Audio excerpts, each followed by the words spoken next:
Lippert looking for a clean inning here in the 7th. Hit well out to right center field. Jones still on the move, running out of room, and he makes the catch!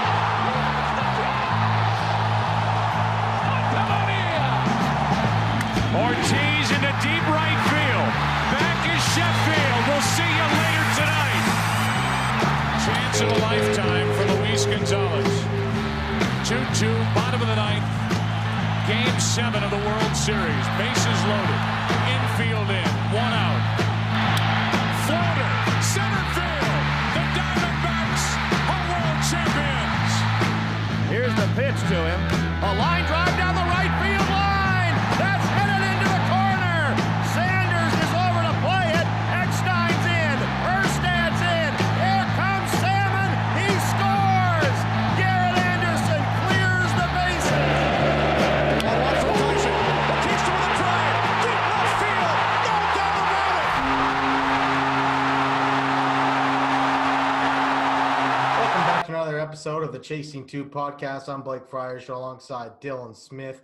Episode number 5, and it seems like, Dylan, every single podcast we start with the exact same thing. Injury updates. Josh Donaldson, calf injury again. Hampered him in 2018 with the Toronto Blue Jays. Missed 110 games. Boy, this is a tough blow for the Twins. Yeah, I thought that he got it together with the Braves, that he figured his body out. He changed his diet last year, from what I remember. So, yeah, big blow for the Twins. And the offense does have some pieces that could pick up the slack, but obviously missing Donaldson is going to hurt.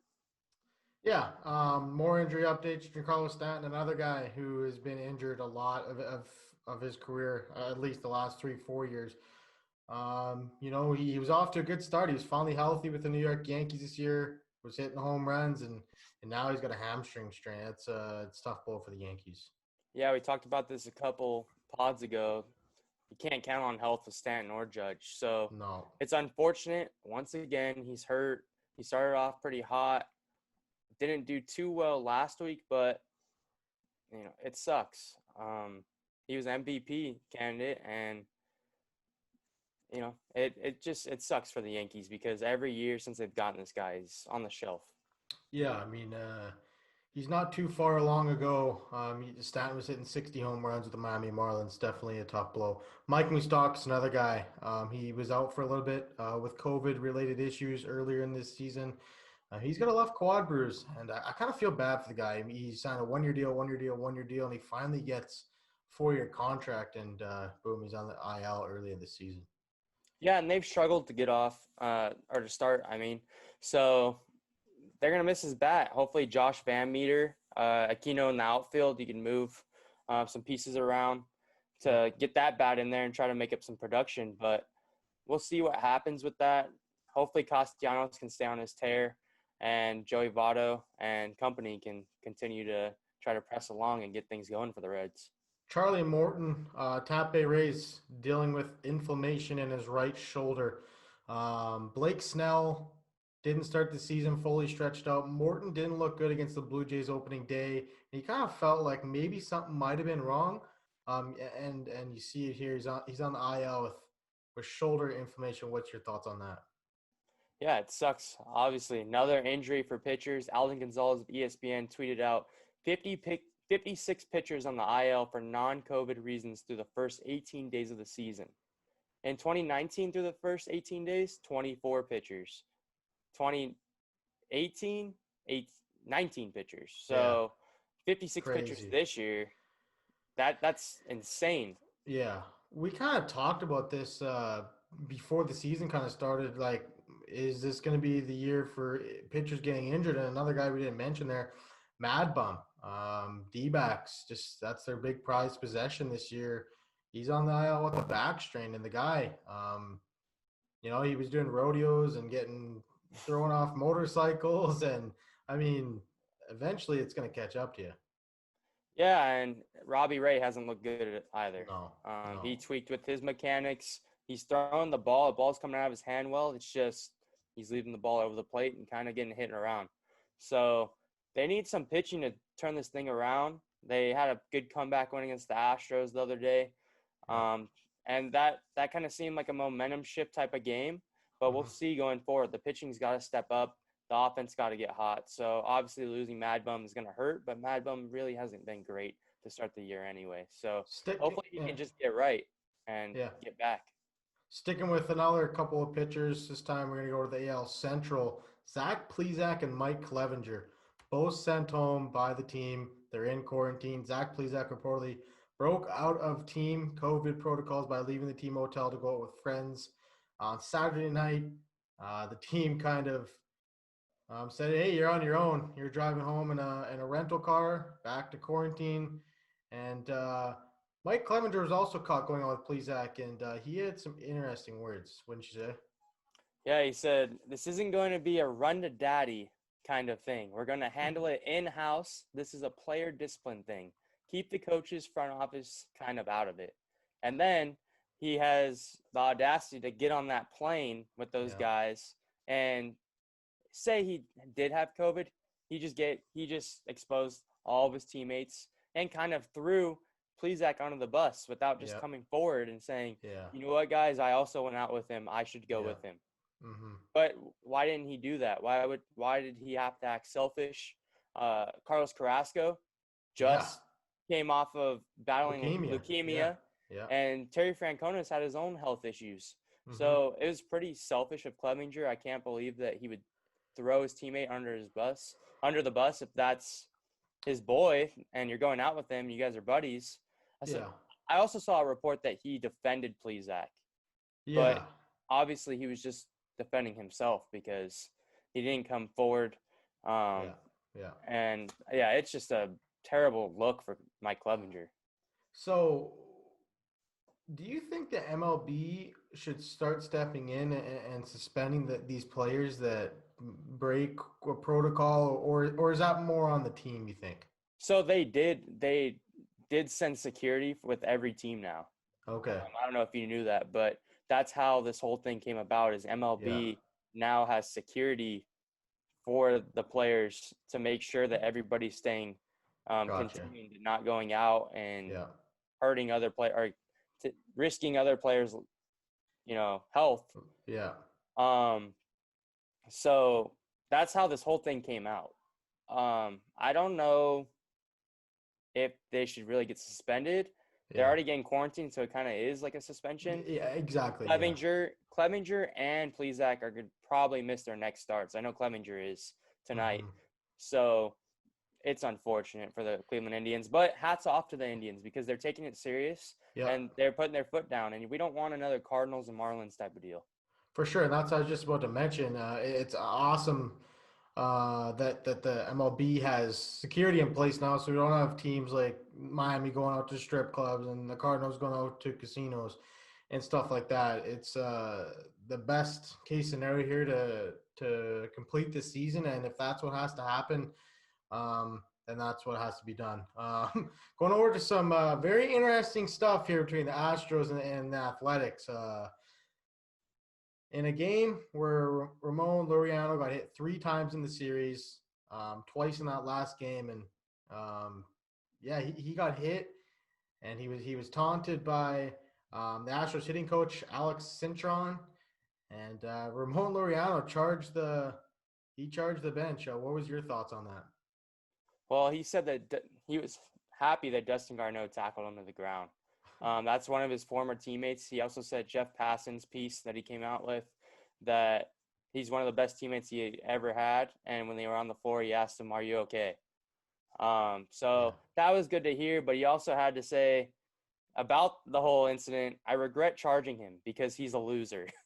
A suspension is understandable, but I hope it's not that many games. Obviously, it came out today that there were suspensions on both sides. Yeah, Ramon Laureano suspended 6 games, and Alex Cintron got the hammer put on him, 20-game suspension.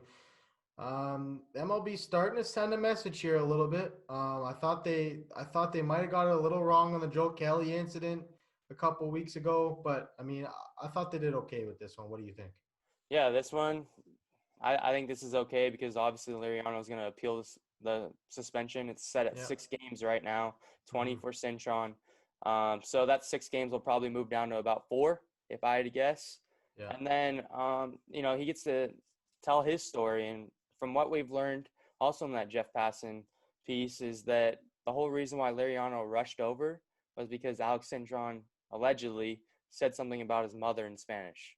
So Yeah. Cintron says that's not true, but we'll be able to hear both stories. Yeah. And, at least the MLB is taking it serious, as in the coach should not be doing that or No, absolutely egging on a not. player to come over. No. Obviously, they're all grown men, but when you're in that setting and you're a coach, you're supposed to be a role model. Yeah. Yeah, you're supposed to be a leader and some type of authority figure.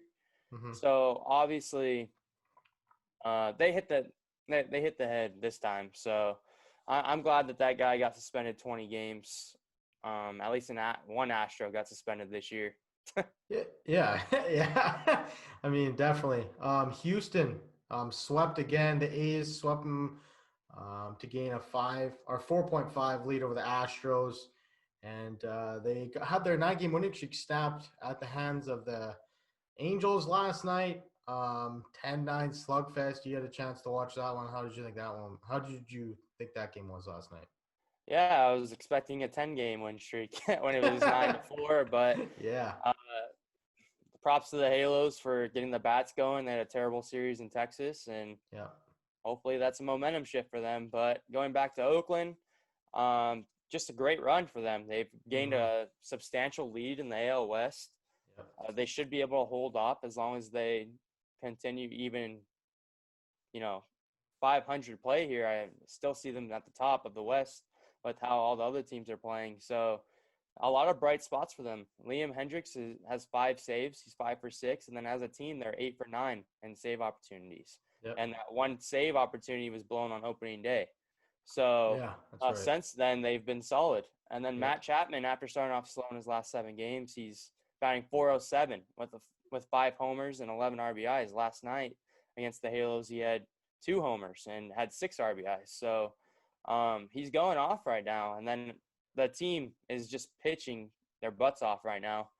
And they have a 2.84 team ERA, third best in the MLB. So it's really – I have watched the A's a lot so far, and it really has been the timely hitting. They've even struggled with runners in scoring position at times, but that pitching's kept them in it, and that bullpen's been solid. Yeah, Sean Manaea hasn't looked too sharp.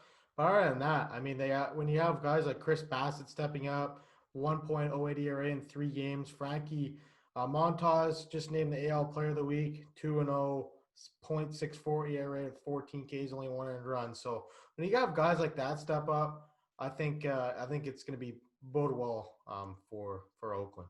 How do you feel about the AL West? Do you think the Astros come in second, or do you think that their luck's going to continue and they're going to continue to struggle?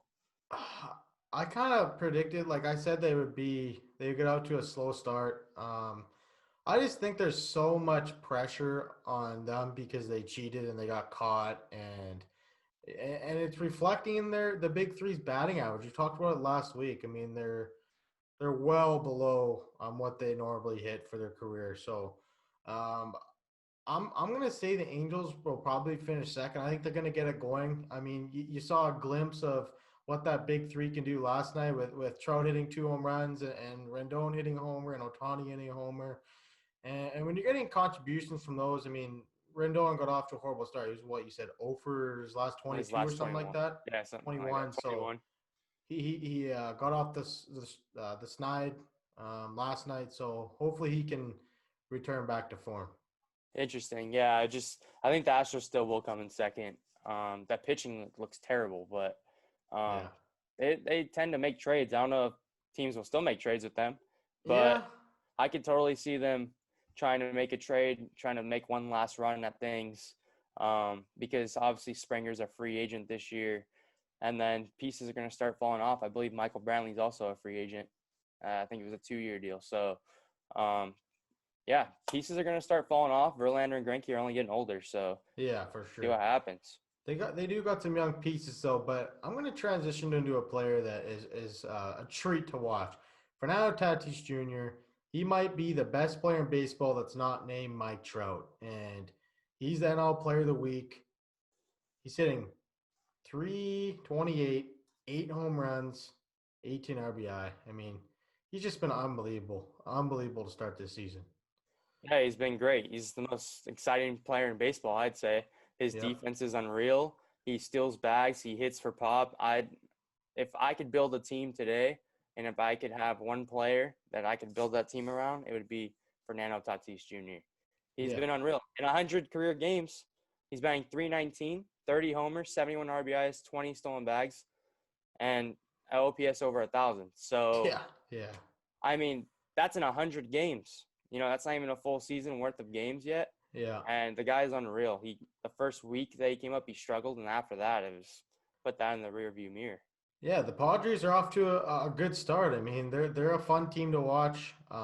Machado, he's always going to be a big name. Tatis, they got some pieces. They're pitching a little bit of so-so. Lucchesi needs to take that next step. But it's a team that I would definitely stay up till 11 and 12 o'clock at night to watch one of their games. That's for sure. One more thing we'll touch on here. Does Mike Trout have dad strength? I believe he does. Man. Since having that baby, he's batting .367, 6 homers, 10 RBIs. Obviously, first pod, your bold prediction was okay. that Mike Trout will be the MVP, but I will say you thought that he was going to miss a lot more extended time. At the time, he was talking about opting out. Yeah. So rolling back to that, do you think Trout will be the MVP now that he is going to play the full season? I do think Mike Trout will win the MVP. I mean, if I could go back and change that, I would say Moncada would be my bold prediction to win the MVP because he was one of my top 3. But yeah, I do think, like, did you see that stat? Trout's last 162 games, he has like 58 bombs or something, man. Like, just a crazy clip. And the guy just does something special each and every night. You tune into an Angels game, wonder what Mike Trout's going to do tonight, whether it's a diving catch, he climbs the wall, rob a home run, hit a ball 450 feet. Like, this guy does it all. So I think he's the face of baseball, and he's a great player to have for a long time. One more question for you. Sure. So he's got 3 MVPs right now. If he wins this year, it'll be 4. Barry Bonds, I believe, has 7, which is the most all time. Do you think Trout will reach that 7 mark? He is going to reach 7. I don't know about 8, but if he wins this year, he needs 3 more. And he's what, 29 years old, 28? Just turned 29 a couple days ago. Just turned 29. So he's got at least 4, 5, 6 MVP years left in him, I think. Like, this guy doesn't look like he's slowing down. So, I mean, it'd be really cool to see Mike Trout break that record because many thought that record would never be touched. 7 MVPs is a lot of MVPs, and you got to be good for a long time to replicate those numbers. So I think Mike Trout's probably the only player in baseball that has a shot at breaking that record. Yeah, 100%. We'll see what happens. Hopefully he does. Yeah, Marcus Stroman opts out after receiving enough service time. He was on the IL with a calf strain. The Mets expected him to be back. What is your thoughts on this whole situation? I think it's a business. Everybody knew exactly what he was doing. I just want to hear your thoughts on this. Well, he just threw 5 innings and 85 pitches in a simulated game. So obviously the Mets were expecting him to come back. Stroman says it was strictly family. That was the whole reason why. It was all COVID related. It's just a weird situation because when he got traded to the Mets, it didn't seem like he was too excited to go there. Yeah. Then they're not off to the greatest start. So I'm thinking, well, did he milk that calf injury? Obviously, that's something you don't want to think of, but there is some speculation there that he was just milking it so he can get that service time. And if he did, I mean, you can't really hold it against him because teams manipulate players all the time in their service time. So it was kind of like Will Middlebrooks' quote on Twitter, right? And yeah. So I mean, that was kind of talking about that, but the timing, like, to say this is COVID related and family related, whatever. I mean, that's his story, that's his thoughts, but receiving just enough service time and then all of a sudden he opts out just like after pitching a simulated game, like, that doesn't really make sense to me. It's been well known that he's wanted to pitch for the New York Yankees all along. So maybe he didn't like pitching as a Met. I don't know. Nobody's going to know. I mean, only Stroman can tell that story. But yeah, I don't know what to make of this. I feel bad for the Mets. They're already without Noah Syndergaard this year, and it's basically just a one-man show with Jacob deGrom and the pitching staff right now. If it was strictly just about service time with him, would you hold it against him? Like I said, I understand that baseball is obviously a business. Like I understand that part of it, but I mean, if I was a Mets fan, I'd be pretty choked if it was just for service time. Because I mean, the Mets were supposed to be like a wild card contender this year, and Stroman's a good pitcher. I mean, he's a guy that's been a 200 inning pitcher in his career. So, yeah, it definitely sucks for the Mets. Would you want him back on the Jays? Probably not. He's gonna go to the Angels next year. I We'll don't see. know. I mean, he's a free agent this year, so I mean, there'd be a lot of. I could see him going to the Braves and reuniting with Alex Anthopoulos. Yeah, I mean, that seems like a great fit. He even has a Yeah. home run in that ballpark. So Exactly, his only home run of his career. So, do you have anything for the final out? yeah, MLB is discussing a bubble format for the playoffs. Obviously, Mhm. we've seen in hockey Yeah. and in NBA, it's worked out. They've had, I believe, 0 cases in both leagues. Yeah. So it would be a little bit difficult for the MLB to do this. Obviously, if they did it, Joe Madden was talking about doing it in California, Yeah. which would make sense because you have Petco Park, Angel Stadium, and Dodger Stadium all within an hour. Angel Stadium's in the middle, and then from there, an hour to San Diego, an hour to Dodger Stadium, roughly, with traffic. And then also you have Oakland and you have San Francisco. I don't think they would really utilize those parks, but possibly you would do like an east in San Francisco and maybe a west out Northern here. Cal? Yeah, I don't know. I'm just thinking of possibilities here, but yeah, I think that it's a good idea. Obviously, there's some holes you need to fill in and you need to figure out, but we'll see what comes of it. I know it's just the beginning stages of talking about that, but what do you think? Yeah, no, I don't think it would work for the regular season, but for the playoffs, when you take those 16 teams, the NHL has done an unbelievable job. Half of the playoffs are in Edmonton, and half of them are in Toronto. They've done 7,200 cases, and they had 0 positive tests. So it's proven that it works. It's like that in the NBA. I don't think there's any positive cases. There's been a couple quarantine breaches in the NBA. But it's proven that it works. So if the NBA and the NHL that can work, the MLB can just pretty much mirror that and kind of do it a similar way. My final out is Lance Lynn. This guy just won his 100th career game. He's off to an unbelievable start. He had a little bit of a hiccup against the Angels, but before that Angels start, he was in his first 3 games. He had a .64 ERA, and it's a guy who's bounced around in his career. And I'm happy to see him having success this year, and congrats on the 100 win. Yeah, even that little hiccup that you were talking about, he still looked really good. He just gave up a bad homer to Tommy La Stella, and that was pretty much all the damage. But other than that, I mean, he's looked really solid. He's really bounced back since moving over to Texas. Even last year, he was solid. So hats off to him, and congrats on the 100th win. And that will wrap it up for the show before we conclude. I'd just like to thank Thrive Fantasy for joining us on this podcast. Thrive Fantasy, use the code CHASING2 and earn an extra $20 when you deposit your first 25 or more. So we thank them. It's a prop bet app, and go check that out. All right, guys. See you next week.